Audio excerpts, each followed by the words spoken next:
नमस्कार, स्वागत है आप सभी का न्यूज़ 21 में। मैं हूं आपके साथ उमंग माथुर और आज हमारे साथ अजमेर डेयरी में जो लगभग 35 साल से भी ज़्यादा समय से अपनी सेवाएं दे रहे हैं और जो भी किसान हैं जो दूध का काम करते हैं, उनके हर एक सुख दुख में उनका साथ देने वाले रामचंद्र जी चौधरी हमारे साथ यहाँ पर मौजूद है। सर, बहुत बहुत स्वागत हमारे चैनल में। धन्यवाद। सर, 35 साल एक बहुत लंबा अरसा होता है, तो इन 35 सालों में अजमेर डेयरी आपके नक्शे कदम पर चल रही है और जो भी आपसे पहले बातचीत हुई, अजमेर के अलावा और भी जो आसपास के ज़िले हैं वहाँ पर भी दूध सप्लाई या फिर जो भी और मिल्क प्रोडक्ट हैं वो सारा सब कुछ सप्लाई और इनफैक्ट जयपुर तक में भी आप कुछ प्रोडक्ट आप दे रहे हैं, जबकि यहाँ पर भी डेयरी है। तो इन 35 सालों में क्या कुछ उपलब्धियाँ रहीं आपके नेतृत्व में अजमेर डेयरी की? मैं वैसे तो 74 से ही दूध वालों के आंदोलन में काम कर रहा था। उनकी जिला लेवल पे एक संगठन बनाया पूरे राजस्थान में, फिर राजस्थान का संगठन बनाया और उनकी मांगे जो पशुपालकों को ज़रूरत थी उस समय, तो उस मांगों के बारे में जो है राज्य सरकार, भारत सरकार का ध्यान आकर्षित किया। हमारा 1988 में 3 दिन का डेयरी का दूध बंद करके आंदोलन कर रहे थे।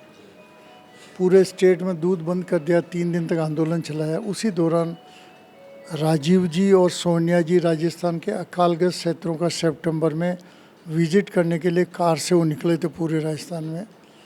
तो वो उस समय मैंने भूख हड़ताल कर रखी थी, 6 दिन हो गए मेरी आमरण अनशन को।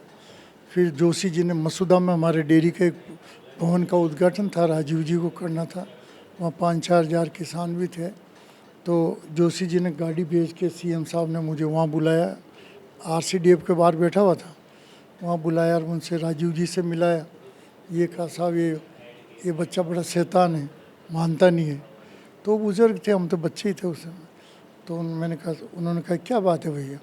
मैंने कहा, साहब राजस्थान में भयंकर अकाल पड़ रखा है और 5 लाख जानवरों को आप आधी छूट का चारा दे दो और आधी छूट का जो है बांटा दे दो पशु आहार। उन्होंने कहा बस यही बात है। गाड़ी से नीचे उतरे और अनाउंस पब्लिक में माइक लेकर अनाउंस कर दिया कि आपको बहुत शीघ्र ही जो है 5 लाख जानवरों का चारा और बांटा मैं शुरू कराऊंगा अनुदान। वो वहाँ से ब्यावर भिलवाड़ा होके गए, 7 दिन में पहुँचे थे वो, चौथे दिन में। परंतु तब तक यूपी, हरियाणा और पंजाब के गन्ने के खेत कटवा दिए गवर्नमेंट ने और रेलों के डिब्बे भर दिए रैक, और राजस्थान में 7वें दिन रेके आ गई और आधी छूट पे नॉमिनल पैसा लेके, चारा नहीं था तो पशुओं को गन्ना दिया खाने के लिए। वो दूसरा उन्होंने पशु आहार के लिए भी आधे की घोषणा की। सब स्टेट में जहाँ सरप्लस पशु आहार है वो राजस्थान में आधी रेट पे दिया। तो ये मेरे 1990 से पहले के कार्यक्रम हैं। संगठन की धरना, प्रदर्शन, आंदोलन जो भी हो सब किए हमने। और फिर उस 90 में गवर्नमेंट ने हमारी बात मानी और जिला संघ में जो पहले जिलाधीश अध्यक्ष हुआ करते थे, नॉमिनेटेड बोर्ड थे, उनको हटा के 90 में चुनाव कराया।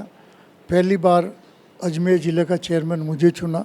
ऐसे हमारे 12-13 ज़िलों में जो चेयरमैन चुने गए। चेयरमैन चुनने के बाद में हमने धीरे धीरे डेयरी को आगे बढ़ाने की पूरी कोशिश की। जब हम चेयरमैन 90 में बने तो 2.5 रुपये लीटर थी कॉस्ट। आज इतने सालों में मेहनत करके 61 रुपये लीटर दे रहा अजमेर, हाईएस्ट भाव वर्ल्ड का, पूरी दुनिया में सबसे अधिक भाव अपना है। दूसरा, दूध भी जो है उस समय 15-16 हज़ार लीटर था 90 में। अब जो है हमारा दूध जो है करीबन हो गया 5 लाख का टच किया सर्दियों में। आपका मार्केटिंग भी अभी जो हमारा 3 लाख के करीब है। तो हर क्षेत्र में अजमेर डेयरी ने तरक्की की। फिर मैंने क्या, भारत सरकार के एनसीडीसी कोऑपरेटिव यूनियन है, कोऑपरेटिव बैंक है देश का, उससे लोन लेके 350 करोड़ का अजमेर डेयरी में प्लांट बनवाया। मैं जर्मनी गया एक बार मैं हॉलैंड गया, वहाँ के प्लांट देखे। मेरे डेयरी के बोर्ड को भी 42 डेयरियों में 10 साल तक घुमाया। तो सबका मन बना के नया प्लांट अपने भी होना चाहिए। तो हमारे पास पैसे राज्य सरकार से मांगे वसुंधरा जी के टाइम, तो गायत्री राठौड़ मैडम ने मना कर दिया। उन्होंने फिर कहा कि बिना ब्याज का ही दे दो इनको, वापस दे देंगे, तो भी मना कर दिया। फिर एनसीडीसी से हमने लोन लिया और प्लांट बना दिया। आज एनडीडीबी के बराबर कंपटीशन का प्लांट है, बढ़िया प्लांट है। अब इस प्लांट में 10 लाख लीटर रोज़ जो है दूध का हम प्रोसेसिंग करते हैं। हमारा दूध 3-4 लीटर कम लाख लीटर होता है। तो आपके जो है 8-10 यूनियन है, जैसे कि आपके कोटा है, टोंक है, चित्तौड़ है, भीलवाड़ा है, आपका उदयपुर है, रानीवाड़ा है, पाली है, जोधपुर है, बाड़मेर है, बीकानेर है, जोधपुर है, इनका दूध हमारे पास आता है। तो उनके दूध के प्रोडक्ट वो कहते हैं जो बना कर देते हैं। अब नए प्लांट में 56 तरह के प्रोडक्ट बन रहे हैं। अमूल का कंपटीशन का प्लांट है, जो प्रोडक्ट अमूल में बन रहे हैं करीब करीब हमारे भी वही बन रहे हैं। तो आज अजमेर डेयरी चरम सीमा पे है और हिंदुस्तान में इसका नाम है। और मेरा इतना किसानों के लिए मैंने काम किया, इनके लिए भी काम किया। तो मेरे को अभी 6 मार्च को इसी साल को पटना में इंडियन डेयरी एसोसिएशन का एक अधिवेशन होता, सालाना जलसा होता है, उसमें आइडा फेलोशिप अवार्ड दिया। वो अपने आप में यूनिक था। राजस्थान का पहला किसान का बेटा हूँ जिसको ये अवार्ड मिला। तो प्रयास तो कहें तो कम। अजमेर ज़िले में मैंने जब चेयरमैनशिप स्वीकार की, गाय के 1.5 लीटर एवरेज दूध होता था, भैंस के जो है 2-2.5 लीटर होता था। आज मेरे अजमेर ज़िले की गायों के नस्ल सुधार का मैंने 30-35 साल में जो काम किया है, गाय का दूध 6 से 7 लीटर है, औसत 6 लीटर है, भैंस का भी 6 से 7-8 लीटर है। तो अच्छी नस्ल की जो है करने के लिए भारत सरकार की योजनाएं आई, उसमें कि 40,000 भैंसें गायें खरीदी हरियाणा, पंजाब और गुजरात से। तो अजमेर ज़िला के किसान जो है अभी उनको 1 लीटर दूध का औसत जो मैं खरीदता हूँ उसकी 6.45 फैट आती है, और उसका मैं किसान को दे रहा हूँ इस समय 60 से 61-62 रुपये तक कीमत दे रहा हूँ, जो थ्रू आउट वर्ल्ड अपने आप में अमेरिका और यूरोप में अपने बराबर नहीं है कीमत। वो प्रोटीन्स के एंगल पर देते हैं, वो नहीं बैठता। तो जितना कर सकते हैं बढ़िया से बढ़िया किया। अब हमारा अशोक जी गहलोत का तो हम आभारी इसलिए हैं कि 2 रुपये पर लीटर अनुदान उन्होंने शुरू किया हिंदुस्तान में, और फिर बाद में अगले राज आए तो फिर उनसे मांगी की, तो उन्होंने 2 के बजाय 5 रुपये लीटर देने लग गए, और वो हर महीने दे देते थे। और मिड डे मील में दूध जाता था, उसका भी टाइम पे पेमेंट हो रहा था। इस सरकार ने 5-6 महीने तो दिए थोड़े बहुत, फिर अब ये सरकार पिछले 8 महीने, लगभग 8 महीने से हमारा 5 रुपये लीटर का पेमेंट नहीं कर रहे। अब 5 रुपये लीटर का पेमेंट नहीं करने से किसान बहुत परेशान है। 320 करोड़ बाकी है 8 महीनों में। हाँ, 8-7.5 महीने में 320 करोड़ बाकी है। और 14 महीने में पहले जो है हमसे जो है साल भर पहले पाउडर के पैकेट बनवाए, स्कूलों में पैकेट्स भेजे पाउडर के, उस पैकेट्स का 14 महीने से पैसे ही नहीं मिले, वो 340 करोड़ है। तो हमें किसानों को तो टाइम पे पेमेंट करना पड़ता है, तो हमें बैंकों से लोन लेना पड़ रहा है राजस्थान लेवल पर, और 6-6.5-7% पे ले रहे हैं। तो वो उसका 5-5, 6-6 करोड़ हमारे को लोन पे देना पड़ रहा है। तो किसान का लॉस है। एक तरफ कह रहे हैं कि हम किसान की आमदनी पशुपालक की दुगनी करेंगे, दुगनी कहाँ हो रही है, उनके पैसे टाइम पे नहीं दे रहे, तो हम संघ वाले परेशान हैं ना। ऐसे ही जो है उनसे हम ये भी मांग करेंगे 24 तारीख को अजमेर में, जैसे अमित शाह जी ने जयपुर में सहकारिता का सम्मेलन किया था, वैसे कांग्रेस पार्टी का सम्मेलन अजमेर में 24 जुलाई संडे को होगा 12 बजे अगस्त। तो उसमें पूर्व मुख्यमंत्री अशोक गहलोत जी जो है वो मुख्य अतिथि है, और उसके बाद में आपके रंधावा जी भी हैं, डोटासरा जी है, जूली जी है, पायलट साहब भी हैं। पायलट साहब अभी मैं जाके हाँ भले आ रहे हैं। तो इन लोगों से जो हम प्रोग्राम कराएंगे तो कंपेयर करेंगे। अशोक जी के टाइम 5 रुपये में टाइम पे मिलते थे, मिड डे मील वाला टाइम पे मिलता था। सेक्स सोर्टेड सीमन इन्होंने अशोक जी ने चालू कराया। इन्होंने जो है आपके किसानों लोन कर्ज लेके जानवर खरीदने की सिस्टम अशोक जी ने चालू किया था, और 3-4 योजना और थी। गौशालाओं में 90% ग्रांट अशोक जी ने चालू की थी। आज गौशाला के इनकी पोजीशन ये है कि 3 दिन 4 दिन पहले 1200 करोड़ बाकी हो गए, अब जारी किए। हमारे तो 600-700 करोड़ बाकी है। तो परेशानी पशुपालक ये करेगा आज दुगनी करेंगे, अरे भाई पेमेंट टाइम नहीं दे रहे हो। 2022 और 23 में अशोक जी के टाइम में पूरे हिंदुस्तान में राजस्थान दूध पैदा करने वाला पहला ज़िला बन गया था 22-23 में। 23-24 में इनके राज में सेकंड हो गया। और अब इसी रफ्तार से चलेंगे तो मध्य प्रदेश कहीं सेकंड नहीं हो जाए, अपन थर्ड हो जाए। पहला यूपी है। पर अशोक जी के टाइम हर पेमेंट टाइम पे हो रहा था ना। पशुओं का इलाज भी गांव में मोबाइल चिकित्सा 7 सुविधाएं दी थी उन्होंने, तो उसमें 7,000 करोड़ खर्च किए। अब इनका तो ये है कि कहते तो ये महीने 1.5 महीने से कह रहे हैं ये कि बस आज पैसे डाले 3-4 दिन में मिल जाएंगे, तो उसको 1 महीना हो गया हमने देखे नहीं। इसलिए आखिर यही कि हम आंदोलन करेंगे, वहाँ धरना होगा, मीटिंग होगी, हमारी पुकार होगी। ये नेता भी हमें सपोर्ट करने के लिए आ रहे हैं। अलका लांबा जो ऑल इंडिया की प्रेसिडेंट महिला, क्योंकि हिंदुस्तान में दूध में पैदा करने में फर्स्ट इसलिए वर्ल्ड में है कि यहाँ महिलाओं की भागीदारी बहुत है। दूध पैदा पशुपालन महिलाओं की बहुत ज़ोरदार भागीदारी। दूसरा छोटे किसानों का योगदान है। 2 लीटर 3 लीटर वाले किसान बहुत दूध पैदा करते हैं। ऐसे ही जो है चौथा सहकारिता कोऑपरेटिव अपनी बहुत मजबूत है। तो महिलाओं का योगदान मेन है। तो इसलिए हमने अलका लांबा जी को बुलाया है, सरिता सिंह को बुलाया है, महिला की जो अध्यक्ष है। ये भी कुछ भाषण देगी। हम उम्मीद करते हैं कि 8-10 हज़ार महिलाएं भी होगी इस प्रोग्राम में, तो उनको भी कुछ प्रेरणा मिलेगी और उनको ये भी मोटिवेट करेगी कि पशुपालन पर ज़्यादा काम करो। सर ये तो 24 तारीख तक का जो भी आंदोलन धरना प्रदर्शन आप लोग कर रहे हैं उसके बारे में भी आपने बता दिया। पूरे 35 साल का जो सरस डेयरी के साथ में आपका जो जुड़ाव है और उस वजह से किसानों को जो भी दूध पालक जो किसान है उनको जो फ़ायदा मिला वो भी आपने बताया।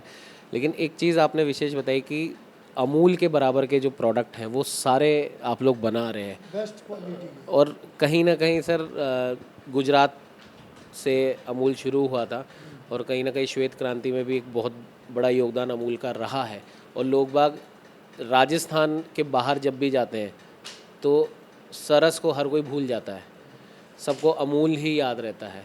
तो उस कंपटीशन को देखते हुए आपके हिसाब से क्या कुछ होना चाहिए कि भले ही हम अमूल को कंपटीशन तो हम दे रहे हैं और अकेला अजमेर दे रहा है, लेकिन पूरे देश भर में उस कंपटीशन के लिए सरस का वो नाम पूरे देश में उसी तरीके से लिया जाए जैसे अमूल का लिया जा रहा है, उसके लिए क्या कुछ सुझाव आपकी तरफ से हो सकता है? मेरा ये था कि गाँव में, राजस्थान के गाँव में आप मैं और गांव के रहने वाले प्रतिदिन अपन 450-500 लीटर 500 मिलीग्राम आधा लीटर दूध काम में लेते हैं अपन। आप अपने घर में कहीं एक्सपेरिमेंट करके देखना, 5 मेंबर है तो 2.5 किलो दूध तो आपको चाहिए। सबसे ज़्यादा हिंदुस्तान में कंजम्पशन करने वाला कोई स्टेट है तो राजस्थान है। इसलिए राजस्थान में दूध इतना पैदा होते हुए भी यहीं कंज्यूम हो जाता है। सबसे बड़ी बात है। पर आने वाले टाइम में ब्रीड डेवलप हो रही है। जैसे एक हम 10 साल से मांग कर रहे थे सेक्स सॉर्टेड सीमन होना चाहिए। पहले वहाँ से फ्रांस और यूएसए से आता था, फिर बाद में हिंदुस्तान में बनने लगा। एनडीडीबी ने गुजरात में बनवाया, सिक्किम में बनवाया। अब हमने मांग करना 10 साल से हमने मांग की, पहली मांग मैंने की देश में सेक्स सॉर्टेड सीमन की। उसी मांग का नतीजा है जो जोराराम जी अभी जो कर रहे हैं। वो परसों जो किया है उन्होंने, वो हमारी वो मांग थी। हमने कहा आप खुद अपनी इतनी बड़ी लेबोरेटरी वसी फार्म इसमें डेवलप करो सेक्स सॉर्टेड सीमन। तो मैं इनको धन्यवाद देता हूँ, एक स्टेप तो इन्होंने किया। तो उससे नस्ल सुधार 2-3 साल में और ज़्यादा होगी, तो दूध इतना पैदा होगा कि अपन जो है बाहर वाले स्टेट में भी अपना प्रोडक्ट भेजने लग जाएंगे। दूध की खपत राजस्थान में सबसे मैक्सिमम है। आप किसी घर में जाकर देखो, और आप जो है पड़ोस में यूपी में जाकर देखो, आपसे कम कंज्यूम करते हो। दिल्ली में कम करते हैं, पंजाब अपने बराबर है, बाकी कोई स्टेट अपने बराबर कंजम्पशन नहीं है। एक जो मांग मैंने और रखी इनके 24 तारीख को, जैसे इंडियन आईएएस सर्विस है, आईएफएस सर्विस है, आपका आईपीएस है, इंडियन रेवेन्यू सर्विस है, ऐसे ही जो है इंडियन डेयरी सर्विस होनी चाहिए। आईआईटी जो किए हुए लड़के एमटेक डेयरी में किए हुए हैं, बीटेक डेयरी में किए हुए हैं, करनाल में एनडीआरआई करनाल की संस्था है, बेंगलोर में एनडीआरआई बेंगलोर है, आपके गुजरात में ऐसी 60-70 बड़ी बड़ी संस्थाएं अच्छे लड़के पैदा करती है, आपकी पढ़ाई शायद फिजिक्स से हुई। एमएससी फिजिक्स में। तो उन लड़कों को हमारे इसमें यूपी सरकार, यूपीए में, मतलब यूपीएससी में एक कैडर ये भी बनना चाहिए। जब अच्छी क्वालिटी के इंजीनियर जाएंगे, सेलेक्ट होंगे और वो डेयरी सर्विस के होंगे, तो जयपुर डेयरी है, बाबू चला रहा है। आरएस क्या होता है? बाबू ही होता है ना उनको। मेरा अजमेर में बाबू चला रहा है, तो टेक्नोक्रेट है ही नहीं। तो टेक्नोक्रेट आएंगे तो इतने मॉडर्न लेटेस्ट टेक्नोलॉजी के जो प्लांट है वो टेक्नोक्रेट आएंगे तो उसकी रनिंग को स्मूथ करेंगे और उसकी इफ़िशियंसी को बढ़ाएंगे और प्रोडक्ट की क्वालिटी सुधारेंगे, है ना। ऐसे आईआईएम के भी कुछ लड़के मैनेजमेंट में होने चाहिए, तो वो होंगे तो मार्केटिंग को और ज़्यादा ध्यान देंगे। तो सरस जो है केवल अजमेर में नहीं, हिंदुस्तान नहीं, पर वर्ल्ड में भी ज़्यादा पॉपुलर ये इंडियन ब्रांड हो जाएगी। ये थे हमारे साथ अजमेर डेयरी के चेयरमैन रामचंद्र चौधरी जी, और जिस प्रकार से पूरे 35 साल इन्होंने अजमेर डेयरी को संभाला है और इनके मार्गदर्शन में जो सुधार वहाँ पर हुए हैं और जो दूध पालक जो किसान हैं उनकी आमदनी में, उनके जो हम कह सकते हैं उनके घर खर्च में जो भी सुधार हुए हैं, अब उसमें थोड़े और सुधार होने भी आवश्यक हैं, जिसकी मांग ये लगातार करते आ रहे हैं। हालांकि पूर्ववर्ती सरकार में तो इनकी मांग मानी गई थी, लेकिन इस सरकार में कुछ ढिलाई चल रही है। लगभग 8 महीने हो चुके हैं, वो पैसा जो आना चाहिए उन किसानों के लिए वो नहीं आया है। उसको लेकर आगामी 24 अगस्त को एक बड़े लेवल पे एक धरना प्रदर्शन का आयोजन किया जा रहा है, जिसमें कांग्रेस के कई दिग्गज नेता भी शामिल होंगे। और साथ ही साथ एक महत्वपूर्ण बात रामचंद्र जी ने कही है, क्योंकि हर राजस्थान वासी जिसको सरस पता है, जिसके घर में सरस जा रहा है, कहीं ना कहीं उसके भी दिमाग में ज़रूर आता होगा कि क्यों नहीं हम अमूल के बराबर पूरे देश भर में हमारा जो ब्रांड है वो नहीं पहुंच पाता। जबकि जैसा कि रामचंद्र जी ने बताया कि अजमेर डेयरी जो है वो लगभग अमूल के बराबर के प्रोडक्ट वो बना रही है, और न सिर्फ अजमेर में बल्कि अजमेर के अलावा कई और शहरों में भी वो प्रोडक्ट सप्लाई हो रहे हैं, यहाँ तक कि जयपुर तक में हो रहे हैं। तो फिर अगर आईआईटीज़ में, आईआईएम में अगर इंडियन डेयरी सर्विस के नाम पे अगर कुछ बनता है और जो बच्चे हैं आईआईटी से, आईआईएम से निकल कर आते हैं डेयरी सर्विसेज के लिए, तो शायद हो सकता है कि सिर्फ देश में ही नहीं बल्कि विदेशों में भी सरस का नाम उसी तरीके से लिया जाए जैसे किसी और अन्य कंपनी का लिया जाता है। तो ये कुछ सुधार हैं, ये कुछ बातें हैं जो रामचंद्र जी ने बताई है। आशा है कि सरकार इन्हें मानेगी और बहुत जल्द इस प्रकार के भी लोग निकलेंगे जो सिर्फ और सिर्फ आईएएस, आरएएस, आईआरएस, आईएएफ की तरह इंडियन डेयरी सर्विसेज के लिए भी काम करेंगे। सहयोगी कैमरामैन ममतेश के साथ उमंग माथुर, न्यूज़ 21।